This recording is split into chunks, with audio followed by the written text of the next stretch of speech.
Okay, I want to highlight some key points from the reading uh, assigned for this week. And what I want you guys to know by the end is to be able to describe in your own words the model minority myth, understand what ethnographic research is, and then the piece we read is really set up as a response to a well known anthropologist named John Ogbu, his framework of voluntary and involuntary minorities. And so Stacey Lee, the author of the piece, is basically she wrote this piece and then eventually a book on this topic, uh, confronting John Ogbu's framework. And so I want you guys to understand that. And then the specific breakdown from her study of different groups, including Korean Americans, students, which she terms high achievers, low achievers, and then which she says are new waivers, and then Asian Americans. So we'll look at some key points from each one of those groups, and that's what I want you to know by the end. To frame this a little bit, I think this reading, one, it foreshadows what's coming in the next unit. In the last 4 weeks of class, we'll talk about contemporary policy, and the author for the next major chapter we read, we'll talk a little bit about the model minority myth in that chapter, but also immigration. And I think this is a really good illustration of some of the points he makes in that chapter. The other thing is that I feel like it fits well with the reading from the previous weeks because, um, we've talked about African American education, post Brown versus Board of Education, and I feel like this topic, you'll kind of see, and I'll share some videos on the Canvas site that I think illustrate this really well, but how um, the this sort of overgeneralization of Asian American achievement gets used against other groups to silence claims of inequality and lack of opportunity, those types of things. So to begin this topic, one of the things that I often do in class is vote. I ask students kind of, what countries they can think of that fall under the context of Asia. Almost often, students can begin to name off a lot of countries that we associate with more recently in the news. Things, China, Japan, North South Korea. Then if you get into push a little bit, then you start thinking about Southeastern Asia with Vietnam, Cambodia, some of those other countries, Indonesia, and then some countries that I've worked in recently in terms of India, Pakistan, Afghanistan, but even parts of, when you get into Mongolia and parts of the former Soviet Union, those are still under the context of the continent of Asia. And so what I like to point out is there are, often some similarities and some things that run through some of these countries, the early influence of Confucianism, things like that.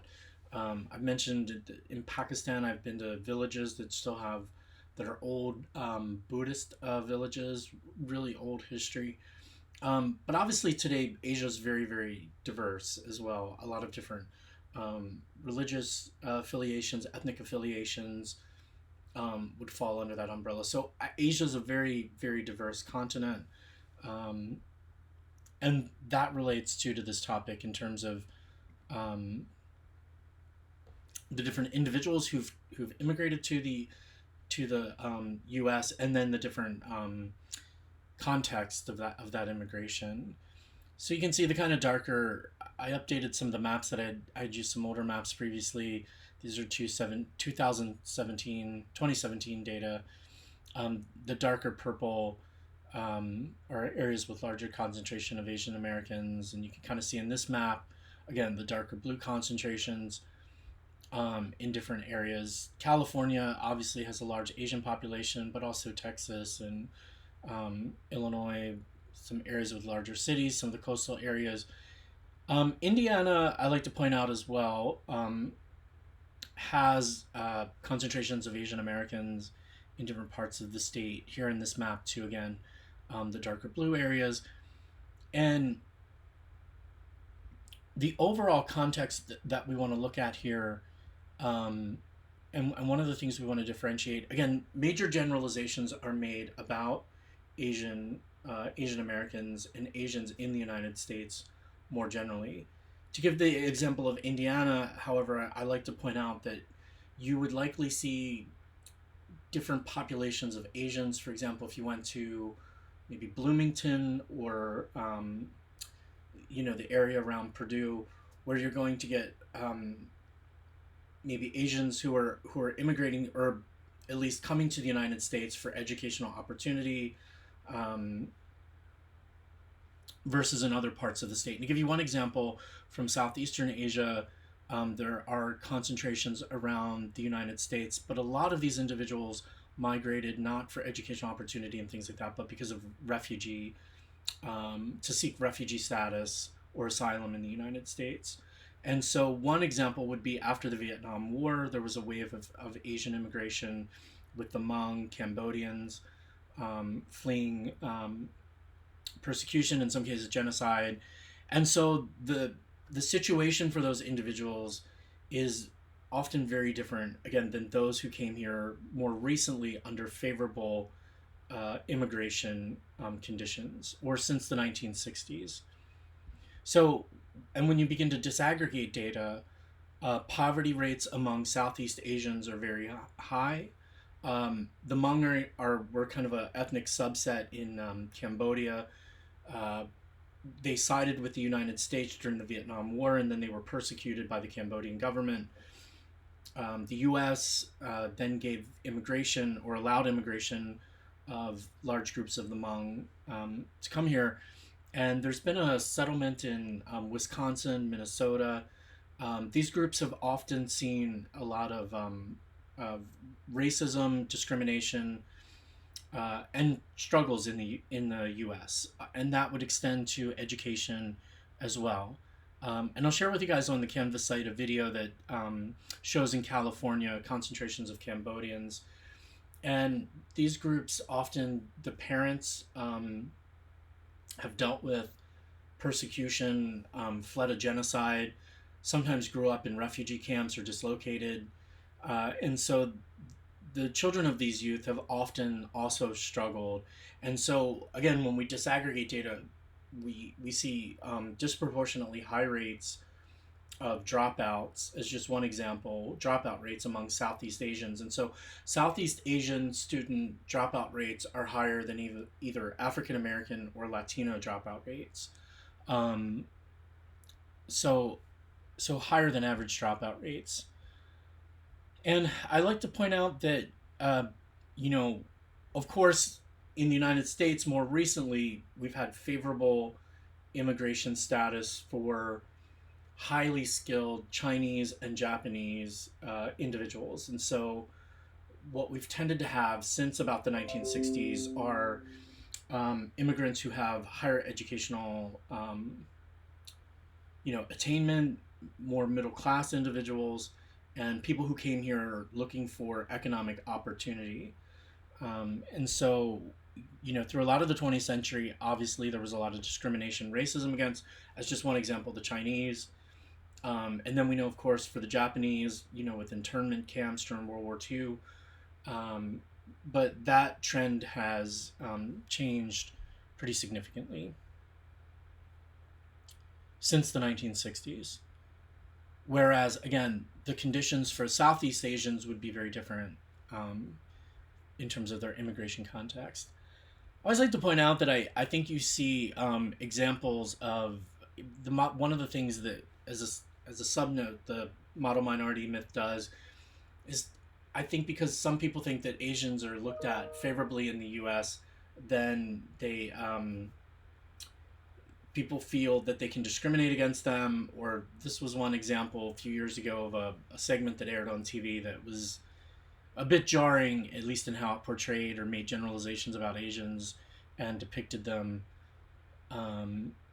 Andrew Yang is someone who ran recently for the Democratic nomination for president. He too experienced discrimination, and I think he's kind of an interesting figure as well, because he's also, he joked a little bit about the model minority stereotype, and he's made some jokes that related to it, where he's said, of course, I know a lot. I don't want to misrepresent his joke, but it was something like, Of course, I know a lot of people in math. I'm Asian or something who are good at math.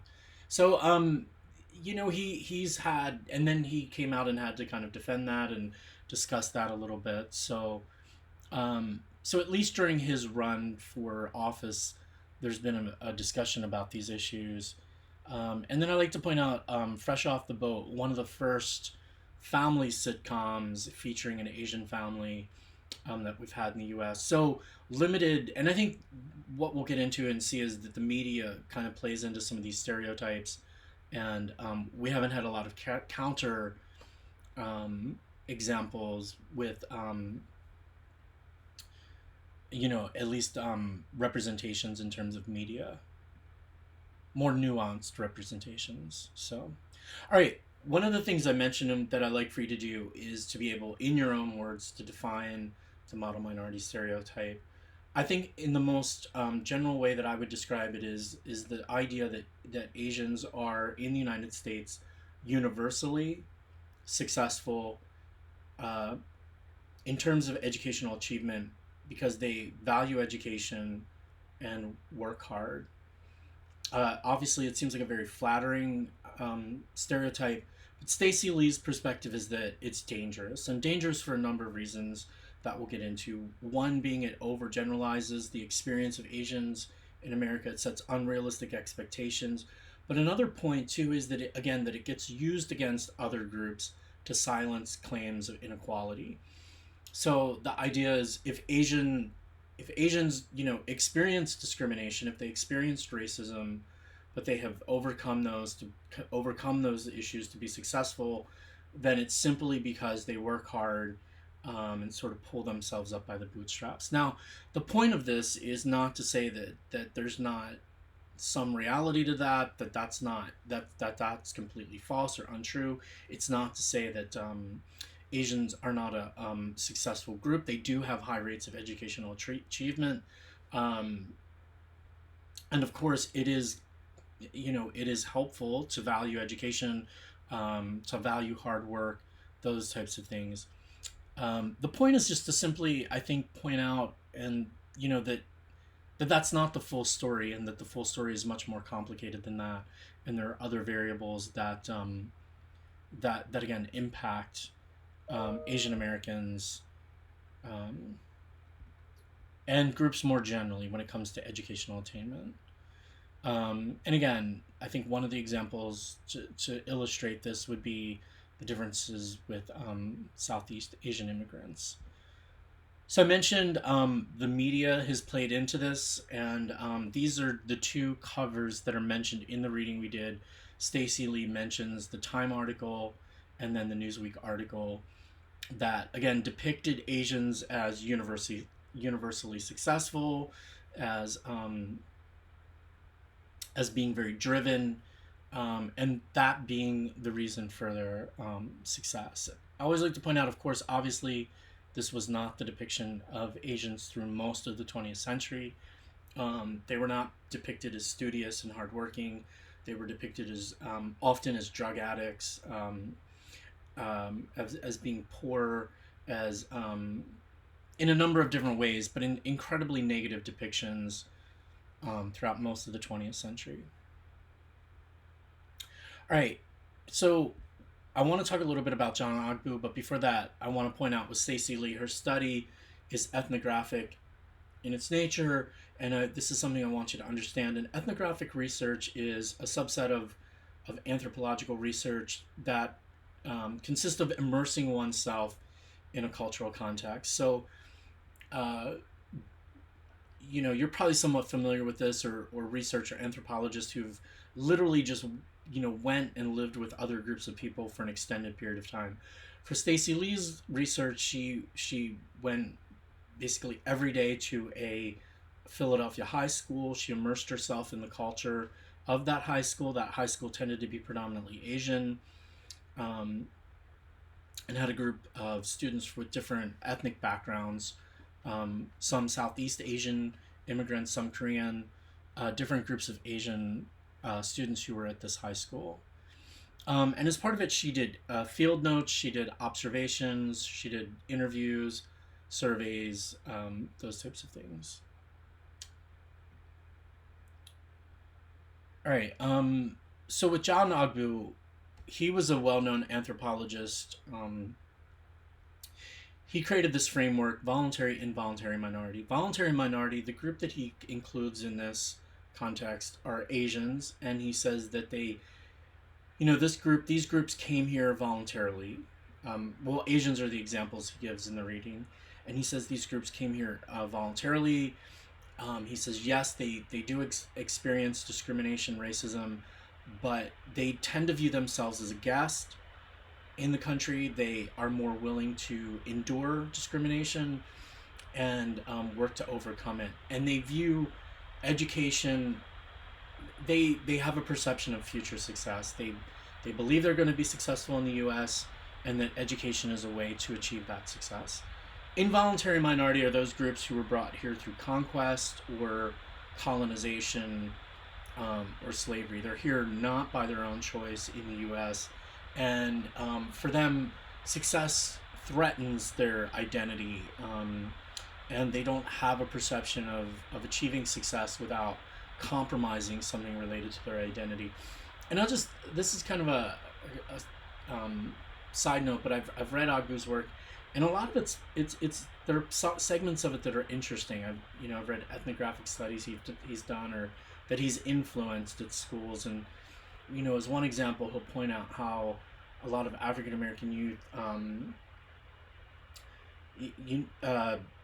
see themselves either as musicians or as athletes, and part of that reason is, he says, that doesn't that's one way to be financially successful without compromising their identity.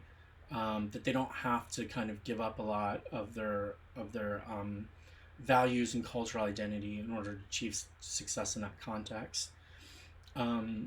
So these two groups differ in their perspective about future success.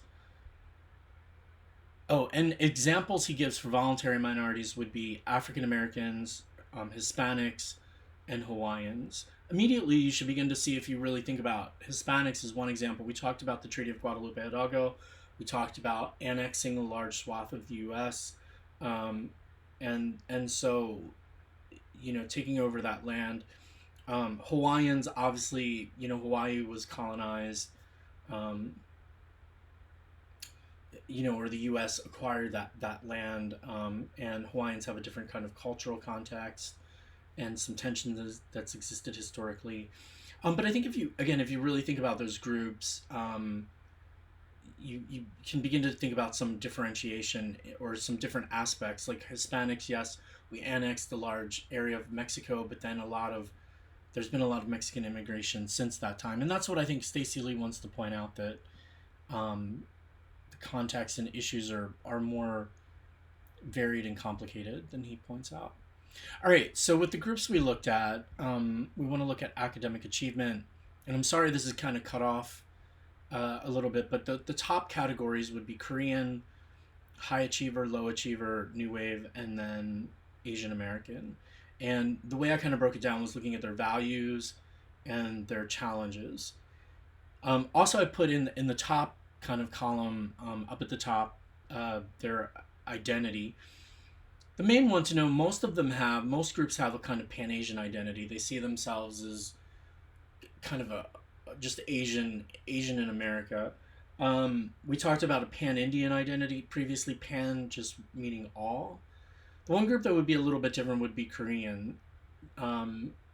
Stacey Lee says that this group really stays true to their Korean identity. If you know a little bit about Korea, Korea was a country that was colonized for periods of time by both Japan and China, and so I think there's been a real push to value Korean identity. Or I don't want to make overgeneralizations. I feel like in this piece, even Stacey Lee, who's wanting to show more diversity and complexity, she also makes generalizations that are sometimes complicated. So she says Koreans adopt a strategy of acculturation, or accommodation without assimilation. She talks about how they tend to hang out with Anglo or white students to try to learn behavioral styles and things like that to be successful. I took issue with this. One of my best friends growing up was Korean, and I just, when I first read this, it made me think of him and kind of question, like, wait, was that what was going on with our relationship? But obviously, I don't think that's the case at all. It's just that again, she's making a bit of generalizations about these groups, that doesn't extend to all individuals. Challenges are pretty common, across the first three groups. They tend to be, each group tends to, depending on when they immigrated, but there are sometimes language issues, language struggles. Um, there's pressure to conform to the model minority stereotype. The different groups experience pressure. They also, and expectations. They have family commitments and other things that are challenging. So these are the examples for, in the context of Korean youth as well. For high achievers, they value education, they value family, they work hard. And then again, the challenges would be language. One example is one of the students, wants to be to go into politics, and says that their mother really pushes them away from anything that involves public speaking because of their accent. And so the students, gravitating more towards engineering or a position or job in which they don't have, to rely on public speaking so much, in terms of acceptance. So, those are the challenges. Now, I think the implicit thing that Stacey Lee is trying to do here between high achievers and low achievers, is point out that they have all of the same values. They value hard work, they value education, they see education as related to future success, an opportunity, they work hard. The one difference is just that what she calls low achievers, are struggling and not, able to basically overcome those challenges. High achievers are just simply able to do that. The one additional challenge of low achievers is that their struggles are often ignored. Teachers overlook them. And a vivid example of this in the reading is one of the students is asked to be a peer tutor for a subject in which they're failing.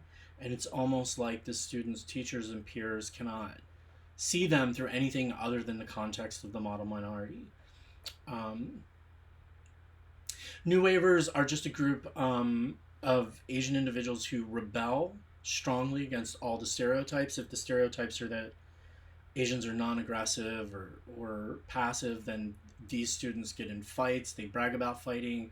If the stereotype is that they're Asian students are studious, work hard, achieve well in school, they brag about not going to school, failing classes, things like that.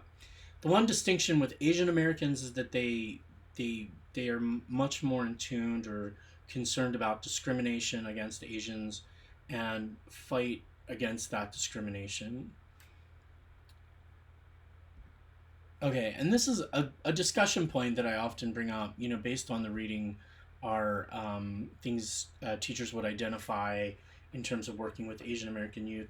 I think the ones that come down for me are just knowing students, like getting to know about their culture. Um, I really want to emphasize with Indiana, um, that Indiana has a large, when we were talking about Southeast Asian immigrants, has a large Burmese population from Myanmar, um, from Southeast Asia. So a large immigrant group from Burma, and who fled, persecution. I was able to have dinner one night with, two professors from Burma. It was an amazing experience. They had been in prison for about 8 years, uh, for promoting democracy in that country.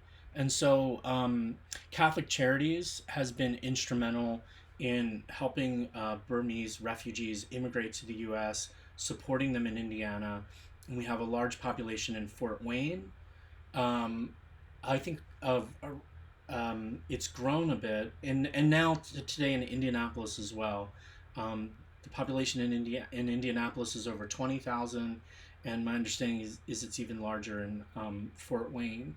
The Fort Wayne School District, from what I've seen from an outsider's perspective, and I think is probably far from perfect, but they have done a really, really good job and been very engaged in reaching out to the Burmese community, engaging that community, and helping the students in Fort Wayne schools understand um, that Burmese culture and the other students in the schools. Um, I'm not as familiar in terms of how Indianapolis has dealt with it, but I know it's created challenges for the healthcare community, for the you know police or other social service agencies, and for schools as well. Um, and so, as you might imagine, students who come here where English is not their first language, who do come from a different cultural context, do struggle. And so, it's always important for teachers to understand that background and then the culture as well. And what I've found with working with students sometimes from those countries is that they can be very deferential, which simply means they really view teachers and educators um, very highly, and so they tend to speak in a way that's out of respect or without challenging or questioning a lot of times. And sometimes I think that can be misinterpreted for lack of interest or concern or some of those different types of things. But it requires sort of knowing them, understanding, and being proactive as well, really reaching out to families and students. So coming back to Stacey Lee in relation to Agbu, Stacey Lee argues that his framework fails to explain why Asians don't perform well in their home country. Obviously, not every student, is exceedingly exceptional in China and in different, in their different home countries. It fails to explain poor achievement among Asian Americans, and then treats them as a homogeneous group, ignores the differences. And again, just going back to that one example of Southeast Asian youth having one of the highest dropout rates among all other student groups, if you disaggregate.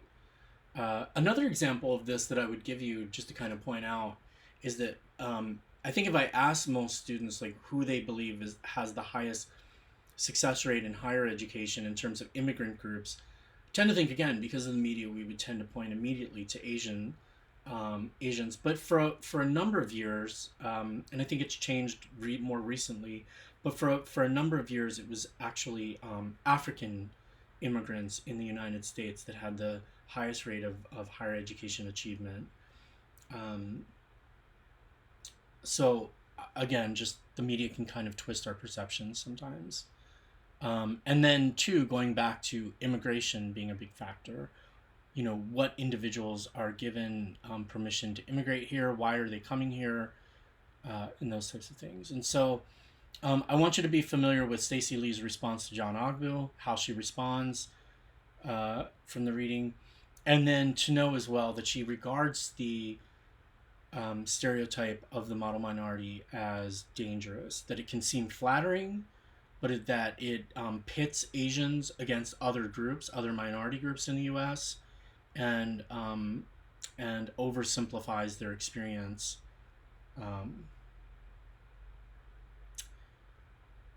So yeah, I think this kind of covers all the key points that I want to get to. That again, that she ends up believing it's dangerous. It silences other claims related to inequality, and overgeneralizes the experience of Asian Americans. So I hope this is helpful.